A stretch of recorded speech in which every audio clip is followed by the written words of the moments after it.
Tu as déjà eu peur, hein, pendant cette période-là? Enfin, est-ce que tu as déjà été, menacé toi Heu, personnellement? Bah, à l'âge où j'avais, je dirais, on n'a pas peur, quoi. Ouais. On est sur le terrain, on fonce, c'est intéressant, on a l'impression de vivre des trucs.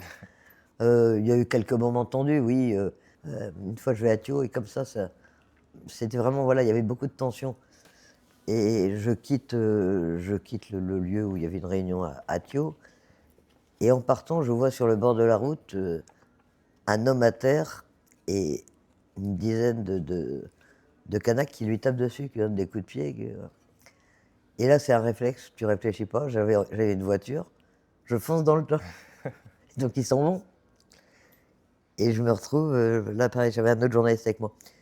Je vois un homme à terre ensanglanté et tout. Alors avec mon collègue, on le ramasse, on le met dans la voiture, il était plein de sang, etc. Et c'est comme ça que j'ai fait la connaissance de Ghislain Santacroce, voilà, D'accord. que je connaissais pas du tout. Je savais pas que c'était une figure de la brouche. Je savais pas. Moi, j'avais vu un pauvre type qui se faisait taper dessus, voilà. Et donc, on a eu des relations, voilà, particulières. Il m'a serré dans ses bras, donc il m'a sauvé la vie. C'est bien que mon t-shirt était plein de sang. Ouais. Et comment il en était, qu'est-ce Hein? qui lui était arrivé à ce moment-là? Bah, c'était dans les tensions qu'il y avait à l'époque, quoi.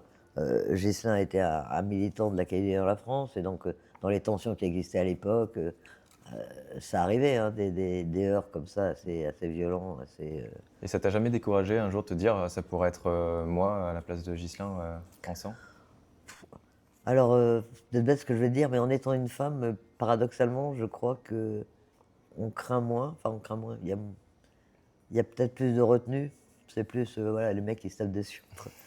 En étant journaliste, ça protège aussi un peu parce que, bon, mais après on n'est jamais bien sûr à l'abri de quoi que ce soit, mais bon, tout est comme ça, hein, si on fait un truc en ayant peur, on le fait pas. Et puis à la fois c'est toute une période qui pour moi était passionnante, quoi, de vivre des choses comme ça sur le terrain, de voir évoluer les situations, les rapports de force, de voir les arguments des uns et des autres, c'était très vivant, c'était très, très intéressant quand même.